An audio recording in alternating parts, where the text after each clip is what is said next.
Mummy हाँ बेटा आ की बनाबे छियै? हम एखन तो हम ई धनिया पत्ता के जे छै से निकाललो हन, खोललो हन, पप्पा लऽ के एलखिन हन। ई की छै?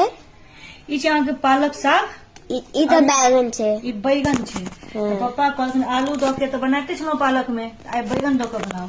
तो एहिमे बैगन दऽ के ना पालक में भुजिया बनेबै। ई मिर्ची छै। हाँ तो एकर पालक साग के भुजिया बनते बैगन दऽ के, और ये धनिया पत्ता छै एते सारा, एकर चटनी बनते। तो एकर चटनी बनेबै हम, लहसुन तहसुन मिरचाई सब दऽ के। तब बहुत टेस्टी लागे छै खाय में, बहुत नीक लागे छै। ठंडी में तो किछ भेटा नहीं भेटा, चटनी भेट जाए छै ना तो खाय के मजे किछ छै। अहूँ सब बनाओ धनिया पत्ता के चटनी, पुदीना के चटनी, धातरी के चटनी, और किनका सबके चटनी नीक लगे से कमेंट में बताओ। हमरा तो बहुत नीक लगे, तें हम बैसल छी और बना रहल छी। अहाँ सब की बना रहल छी से कमेंट में जरूर बताओ।